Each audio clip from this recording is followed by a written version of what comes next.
Hi, I'm Carol Dow-Richards, and I'd like to share with you some of our top tips for caregivers, family, and friends. First of all, I want to just share with you that I get it. I've been a caregiver. My son had a massive stroke when he was just a young child. He's now 35, but we lived in the hospital for 3 months. He couldn't speak, read, or write. He couldn't walk. His right arm was paralyzed. He went to speech therapy for many years, but I remember these early years. So these are some of the tips. Some of them I knew in those early years, and some of them I didn't, and I sure wish I did. So let's start. Keep your own language simple. Use short, uncomplicated sentences. Use any means to communicate. It could be a gesture, like a hug, drawing, pointing, or using photos. Photos are really, really good. Avoid correcting the person's speech. Be an encourager. Don't over-criticize. Aphasia is pretty tough. They're trying their best, and they will most likely continue to improve. But they will start with saying just simple words, usually just nouns. They a lot of times will drop the little words like the, of, in. Sometimes numbers are hard, letters are hard. Maybe if they're trying to find their birthday, they might have to start all the way from January, February, March, April, May. That's very common. So don't be critical, just be loving and be an encourager, because that's how they're going to keep trying.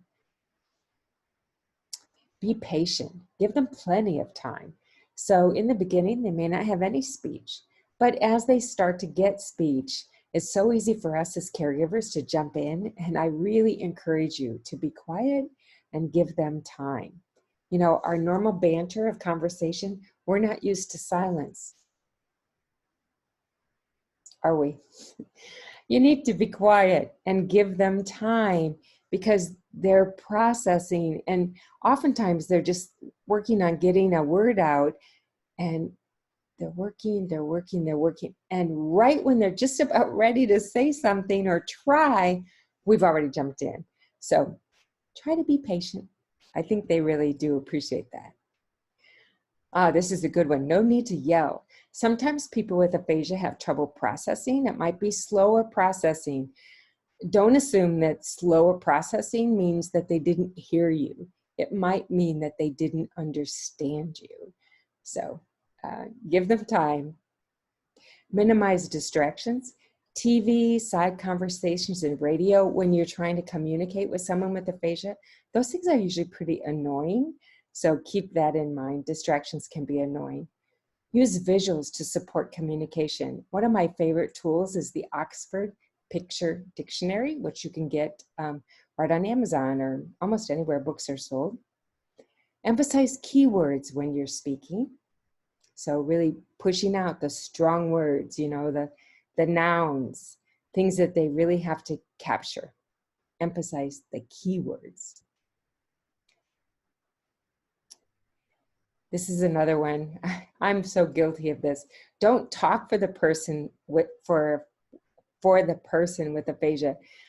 Let them signal if they want help. A lot of times they do want to attempt to get the speech out, and a lot of times caregivers, we just like to jump in and we think we're saving them, or we think that we're helping them. But ask them if they really truly want your help, because a lot of times they do want to work on their speech, and they know that for them to get better, they have to practice, they have to push it out. And it's really up to them to ask you if they want your help. And a lot of times they do, and that's fine. But make sure that they're the ones calling the shots, that we're not just jumping in and we're calling the shots. It's their aphasia. Don't talk too fast. Pause slightly between sentences. Help the person with aphasia find connection with online groups. Certainly here at Aphasia Recovery Connection, we have a really large Facebook group. We're the largest Facebook group for people with aphasia online. We have over 10,000 members. We also have a site for caregivers called ARC Care Partners and Friends. So I encourage you to join us, because this is a tough journey, and a lot of times it is helpful to be connected with other people. Build a team of support. You can do that online. but also with your own friends. So when someone offers to help, it's a good thing. So when somebody calls us, hey, let me know if there's anything I can do to help. I know the old you wasn't used to saying, yeah, could you go to the grocery store and pick up some milk and eggs? Okay, we didn't do that before. This is a new day. You need help. You can't possibly do it all without really stressing out and getting burnt out. So when somebody asks if if they could be of help, say yes, they could. Some people with aphasia can read and some people can't, and some people can write and some people can't. So if you're texting or writing, just keep it really simple. Using emojis is a good thing. Or sometimes, I know if I'm going to send a text to someone with aphasia and I'm not sure if they can read or not, I will send a voice message instead. Help the person find connection with stroke or aphasia groups in their local community. If you live in a big city, there probably are some groups. Remember that communication isn't just about talking. There are hugs, eye contact, a smile. There are so many things about body language. And believe me, people with aphasia get real smart about body language really quickly. So keep your own body language looking comfortable and positive and hopeful, because that's really the message that we want to convey, that, you know, we're in this together, we're going to get through this, and life does go on, and we're going to do this strong and solid. Again, be an encourager. And I want to be your encourager. You're doing a good job. You're here. And I know that it's tough, but hey, you're here, so I'm going to give you a thumbs up. See how it's nice when somebody notices that you put some effort in? That's what people with aphasia want to. Give them a thumbs up. Let them know that you notice that they're putting the effort in. This one I want to explain a little bit. This one is signpost the conversations. And what that means is give the topic first. So in the old days, I used to just ramble on and my son could figure out where I was going and we'd have a conversation. Don't do that. It's much better to tell them what the topic is ahead and then go into all of the detail. Because otherwise we just sort of start, we're rambling and we're rambling and we're rambling. And the person with aphasia is still back there trying to figure out, what is the topic? I'm not sure, because it doesn't process in the same way for them as it used to. It used to be super easy to put all those pieces together very rapidly. And by the third sentence, they were on it. They knew where you were going. So now just change it. Just like if you're going to the doctor's or you're planning a trip. So if I was going to plan a trip and there's lots of details, rather than just starting out, hey, you know, we're going to do this and this, da, da, da, da, just start with, I'd like to talk to you about the trip that we're going to take to North Carolina, the one in the summer. It's going to be in, I'm getting a calendar out. It's going to be in July, and show the dates. So start to really be an expert at communicating with a person with aphasia. It will make your life and their life a lot easier. Also remember, this is a struggle emotionally for you and for them. So listen and validate their feelings. If they can't say something that you can listen to because they're not talking, watch their body language. You know, a lot of times it can be depressing and they can get sad. And I think it's really helpful if you can validate that and let them know that, you know, I get it. This is really, really tough. Our lives turned upside down. And you know what? There are going to be days that sometimes you just do need a good cry. I know I had a lot of those, and I'm sure many of you have too, or trouble sleeping or anxiety. One of the symptoms that I had was, which I find very bizarre because I never had it before and I never had it after, but those first few months, one of the symptoms that I had is my teeth would chatter. Like if I would start to talk about David, my anxiety level was so through the roof that I would find myself like hardly able to talk. And I got to the point I would leave the phones off in the house. Like I just couldn't talk to people for a while. And that had to be okay. That was one of my coping mechanisms.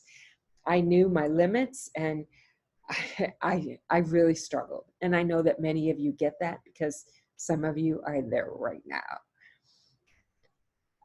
Another tip, stay on one topic at a time. Help the person meet others with aphasia with video conferencing with support that you can do right with Virtual Connections, which is a program that the Aphasia Recovery Connection and the Graphica do together. And you can find us through the website, through our website is www.aphasiarecoveryconnection.org. It's listed there. Or the other place that you can find information is go to Facebook, and we have a Virtual Connections for Aphasia Facebook group. So you can go there to get information as well. But I do think, you know, so many people with aphasia feel like I'm all alone in this. And a lot of times it's really healing for them to meet other people that have been through the journey or on the journey of recovery, and other people that get it, because it becomes a very safe place for them to practice talking together and feel accepted without judgment and whatnot. I think it's really, really powerful. So I really encourage you to get your loved one connected.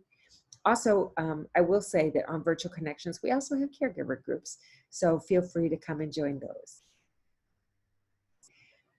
Neurofatigue. Hey, it is real. Respect the limits of the person with aphasia. So keep visits short. Maybe you used to do something for the holidays and you went to the grandkids and you spent 8 hours there. Well, you might want to really respect the person with aphasia and their new limits, and let them help be the judge of how long they can tolerate and manage being other places. Some people with aphasia too sometimes just really need a break. I know for David, one of the things that he does if we are in a commotion zone, sometimes it's just good to like excuse yourself and just go get some peace and quiet for a little bit. And sometimes that's helpful. Maybe they need to go sit in the car or just do something different. But I think as loved ones, we really do have to respect that. You know, I might want to stay at the party for 8 hours, but you know what? 6 of those hours might make your loved one miserable. So you really have to weigh that out and respect their limits, because they do have new limits now, especially in the beginning. But even now, my son's 20 years out and he still sleeps 12 hours a day. Participate or observe therapy to learn strategies that you can use at home. I think that's a really great tip. Ask the speech therapist if you would be able to observe therapy, or if they have some strategies specific that you could use. Your speech therapist is your best expert because they know your loved one's aphasia. Help the person with aphasia do things outside of the house or outside of the hospital. I know when my son was in the hospital, a couple of times they gave us day passes. So like one night I remember we went to an Italian dinner. Although I remember he was so excited to get out of the hospital for a break, but by the time the food came, he was like half asleep in his wheelchair. It was just way too much. But at the same time, I think it was probably good for him to get out of the hospital because we were there for so long. And you have to use your own judgment, but staying in all the time is not really a good thing. Be in the same room and give the person attention when speaking. So maybe it used to be that you could holler across the house and say, hey, George, you know, would you bring me this? You know what? It's far better now that they have aphasia. When you talk to somebody with aphasia, be in the same room and make eye contact. Find apps for your iPad or your phone to support communication or practice at home.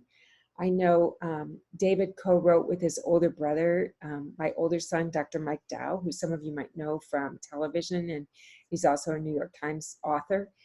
They wrote together with Megan Sutton, the speech therapist, from Tactus Therapy. They wrote a book called Healing the Broken Brain that has done very, very well. You might want to look up that book. But if you're looking for an app expert, Tactus Therapy has some great things on their website, and they also have an app finder. She's just somebody that I really have respected the way that she has developed her business. And the other thing that I like about Tactus Therapy is and we're not really connected to them other than she has done some volunteer work with us and she co-wrote the book. But I personally, I just really like the apps.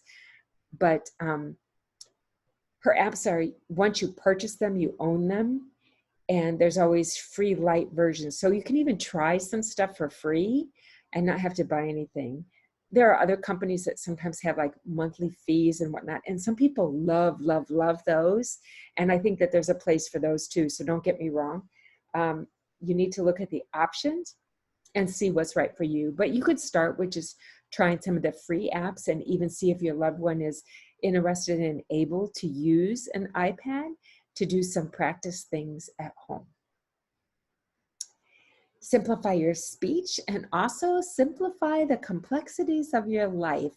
Try not to overwhelm and stress people with aphasia out too much. I will say that you will notice, and they will too, that when they are stressed, their speech production goes way down.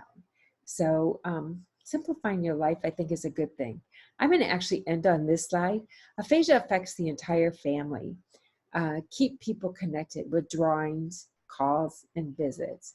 You know, at the Aphasia Recovery Connection, we always call ourselves, you know, we're like this big aphasia family. We're sort of like that club that absolutely nobody would have ever wanted to join. Who wants to join a club for something like aphasia? Like you can't speak well, you can't read, you can't write. This is tough. This is devastating. Your life is turned upside down. So it's not really a club that you wanted to join, but hey, here you are, and life goes on. And it is really healing to connect with other people who are on that same journey, people who share your challenges, share your successes, people that you can learn from, people that you can ask questions to. So at ARC, we always say that, you know, we learn, share, and we connect. And to me, I think one of the most important things is the connection. You're not in this alone. A lot of us have gone before you. A lot of us are going to have people follow us later. There are over 2 million people with aphasia in the United States alone. But only, let's see what the number be at, 16%, 84% of Americans don't know what aphasia is. That just creates an added barrier when your loved one goes out in public. So I encourage you to take this video, and I know you're watching it probably as a caregiver, but I encourage you to also take this video and ask your pastor, ask your neighbors, ask your loved ones, their good friends. The more you can surround your loved one with people who get it, the more aphasia awareness we can raise nationally, I think the better. Because wouldn't it be a wonderful world if people with aphasia could go out in public and people understood? So you go to a restaurant and you're struggling to speak, and the waitress says, "Oh, I know you have aphasia," and she knows to slow down her rate of speech. The restaurant knows to offer you some visuals. All of those things would make life so much better. We're working on making things better, but I can't do it alone. Art can't do it alone. It's all of us together. Right now, if you're a new caregiver, you are probably incredibly overwhelmed. So even thinking about becoming an aphasia advocate is like not on your radar. I get it. You don't need more on your plate. But we welcome you to come and join the fold of the aphasia family at ARC. And let us walk with you on your journey. Really, truly. We want to be there with you and help support you. It's tough. I totally get it. I wish I could say I hadn't been there, hadn't done it. I wish it hadn't changed our lives, but it did. And it changed your life. It did. And all we can do now is look forward, because looking backwards doesn't do us any good. So let's look forward, hold hands, and we're going to get through this together. I look forward to seeing you on ARC or in virtual connections. Thank you so much. Talk to you again. Bye-bye.